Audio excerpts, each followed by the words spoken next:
Information discussed in this podcast may be sensitive in nature to some listeners. Listener discretion is advised.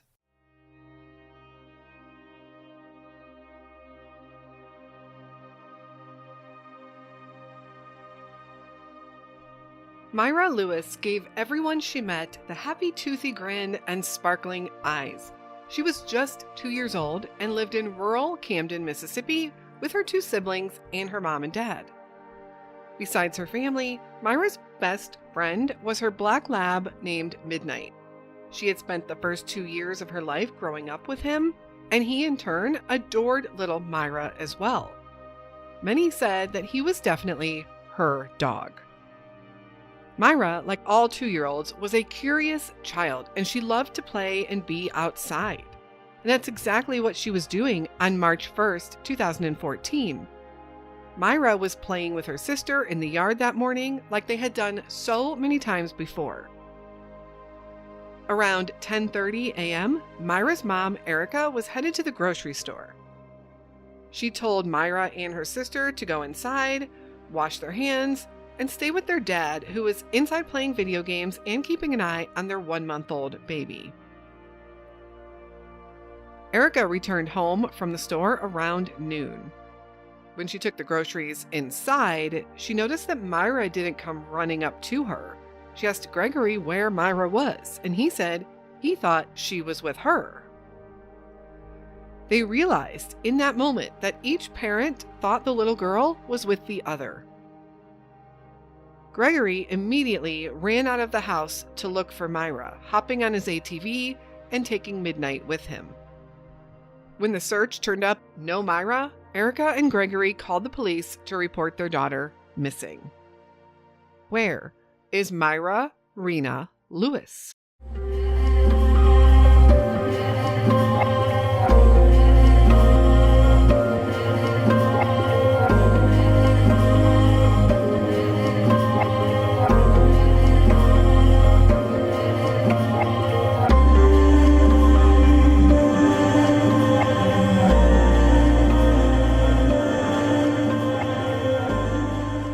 Hello, and welcome to the Where Are They podcast and another unsolved missing person case, a missing child's case. Myra's story is pretty well known locally from where she disappeared from, the small town of Camden, Mississippi. The sheriff that has been investigating the case from the beginning states that even though it's been 9 years, he does not consider Myra's case cold, and it is the one case that stays with him and he hopes to solve some point in his tenure. Myra was a beautiful little 2-year-old girl in 2014 who seemed to vanish into thin air. But 2-year-olds don't vanish into thin air, do they? Not on their own. Even when a 2-year-old wanders off or goes missing of their own accord, they are curious toddlers, after all. They are generally found relatively quickly. They can only get so far, unless an adult is involved. Myra's story came recommended to me by a listener, and I hadn't heard of her case before. After I started researching it, I did realize that it is pretty well known locally, but not so much outside of that region. I'm curious to know if you had heard of Myra's story and where you are from. Myra Rena Lewis was born November 30th, 2011 to mom Erica Ledger and dad Gregory Lewis.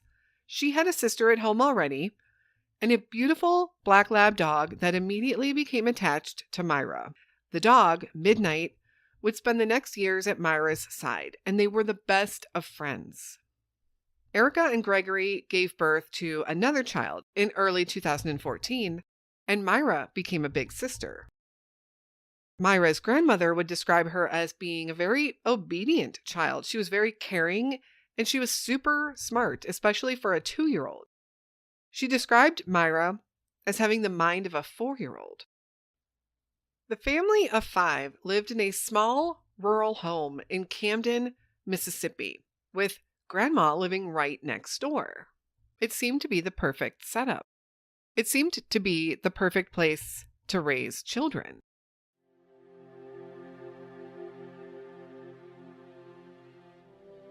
The Disappearance.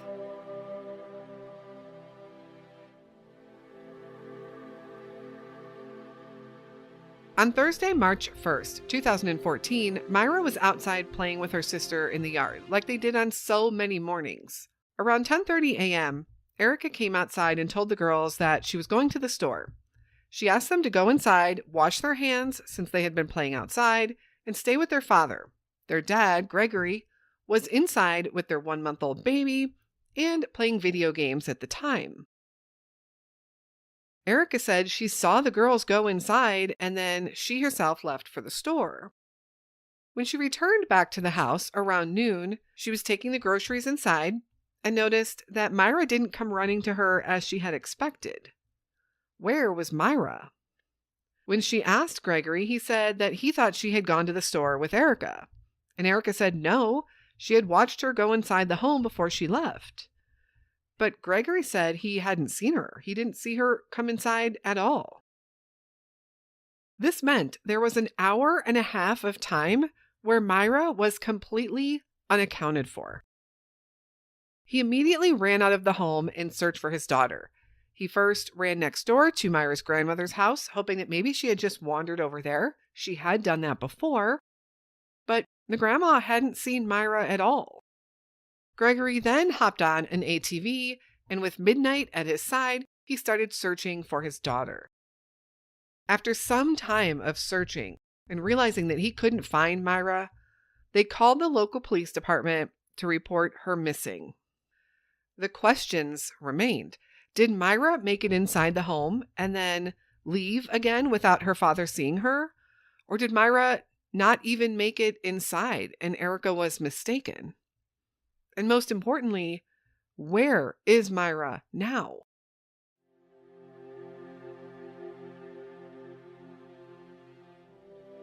The search.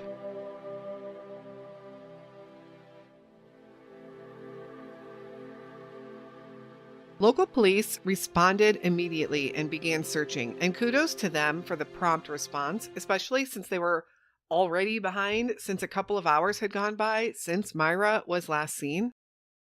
Police began by searching on foot around the home, and Gregory continued searching with the dog, Midnight, at his side, hoping that Midnight, being pretty much Myra's dog, could sniff her out if maybe she had wandered into the woods or nearby fields. Midnight wasn't a search dog per se, but I think it's fair to say the dog might have been able to track her down if she was near the home. Eventually, police did bring in special canine search dogs of their own, and the dogs did find Myra's scent in the backyard of the home, but they found nothing further than that. Did that mean that Myra never left the yard, at least not on foot? The area was pretty rural, very rural, actually, and authorities decided to also bring in search helicopters so they could cover a wider area. And as word got out into the community, many volunteers got together to help search. It was the biggest effort from an entire community that law enforcement had seen. It seemed everyone was invested in finding little 2-year-old Myra. Gregory and Erica believed that she had to have been kidnapped and taken out of the area since there was no sign of Myra. Law enforcement wondered about the possibility of maybe putting out an Amber Alert, and at first it was decided that her case didn't exactly meet the criteria. There was no suspect description to release, no person that she may have been with, and there was no vehicle description. And generally an Amber Alert needs one or the other to qualify. However, this would be one of those rare times that those guidelines were bypassed and an Amber Alert was issued. And I think this just goes to show the desperation on law enforcement to do everything they could to find this little girl. Authorities also asked the public to call in anything suspicious or anything that might help them. For instance, did they notice anything or anyone unusual in their small town recently? Any suspicious or unfamiliar vehicles? Was anyone they knew acting oddly? And tips did begin to come in, but nothing that was considered credible or in relation to Myra. Midnight, Myra's dog, also was said to have wandered away from the house several times after Myra vanished, until one time the dog didn't come home. Did the dog continue to search for his beloved Myra? A few days after Myra vanished, her mom, Erica, would be arrested. Not because of anything relating to Myra, but on a parole violation charge. The original charge was something along the lines of food stamp fraud, and she would be charged further with 3 more charges, including felon in possession of a firearm, failure to pay court costs, and failure to pay supervision fees. Up until this arrest, Erica hadn't spoken out to the media, which had a lot of people raising eyebrows and questioning her story. They suspected a crying mother to be begging for help or begging for the return of her little daughter, but they didn't get that. Erica's family fought against the system for arresting Erica during this time when her 2-year-old daughter was missing and she was still nursing a 1-month-old baby at home. But law enforcement said there just is simply not a good time to arrest someone ever, and they had to follow the law. Erica would spend 11 weeks in jail, and no one would hear a peep from her the entire time, while everyone else continued the frantic search for Myra. 10 days after Myra disappeared, authorities finally got a tip that seemed like it might have some merit. But it didn't come from somewhere in Camden, Mississippi, but rather Memphis, Tennessee. Memphis, Tennessee is about 175 miles to the north, a straight shot actually from Camden. A Memphis, Tennessee motel worker called in a tip that seemed promising. And what really made authorities think this could be legit is that they actually received 3 different tips involving the same sighting. A young girl matching Myra's description was spotted at the Discovery Inn in South Memphis. The motel worker saw this little girl with an adult male and noted that she called this man Daddy. 2 other reports came in, this time from daycare workers next door to the inn. And they called in saying the same thing. This little girl was an identical match to Myra Lewis. By the time authorities got there, however, the girl and this man were gone. The only additional clue they had to go on was that they were in a white car, and no one else was seen with them. It seemed as if it was just the 2 of them. The motel worker said that the little girl stayed in the room all day, rarely ever leaving. And it's unknown what information they were able to get from this. For instance, did the motel have any registration records? How did they pay for the room? If law enforcement does have that information, they have never shared it publicly. Another interesting fact came in when someone noticed that the flyers being put up around the nearby city of Camden, Mississippi, were being taken down and replaced with different flyers. The old flyers had the number for the tip line very prominently displayed on them. The new flyers had no contact information at all. No one could figure out who was doing this or why, and no one ever came forward to claim responsibility for it. So somebody had made their own flyers and had them printed or printed them themselves and took it upon themselves to go around town, remove all of the flyers that the family and volunteers put up and put up their own flyers. This definitely seemed like an odd thing to happen in the midst of the search for this little girl.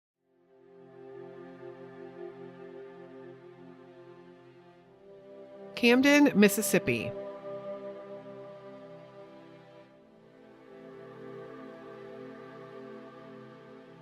Camden is a small town, population just around 1,700 residents. It's also very rural. Properties are spread out, and there is plenty of vacant land around the town. Much of that land is covered in trees as well, making it an easy spot for a child to possibly disappear in if they did venture off. Mount Pilgrim Road is specifically where Myra Lewis lived with her family.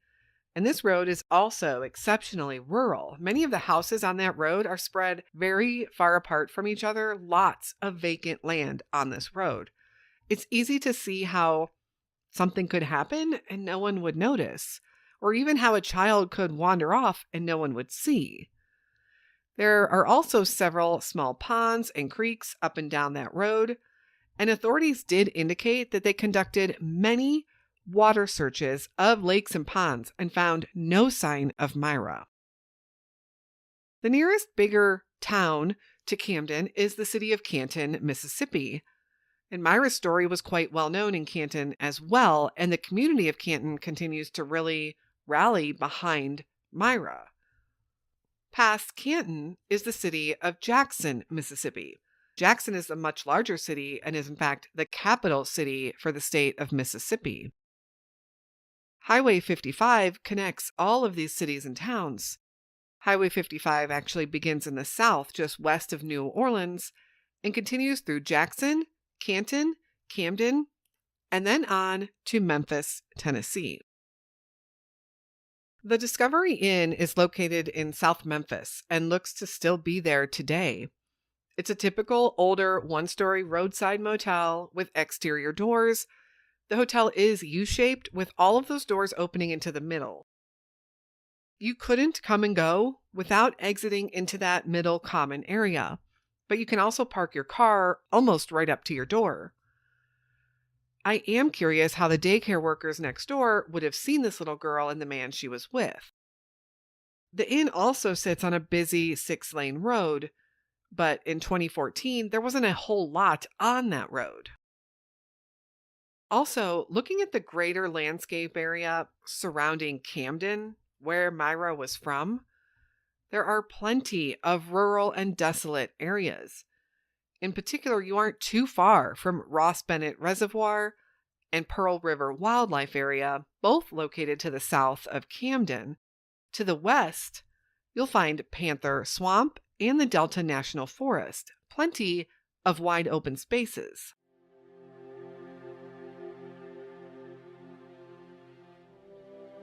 Myra's family.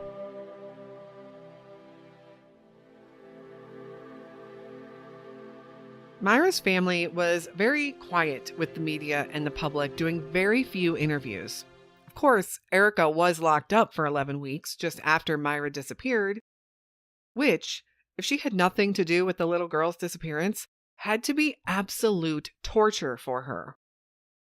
Ultimately, all of those extra charges against Erica would actually be dropped.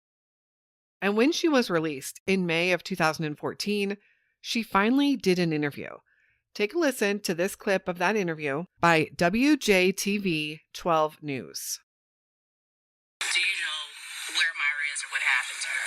No, I don't. If I did, she would be at home with her mom.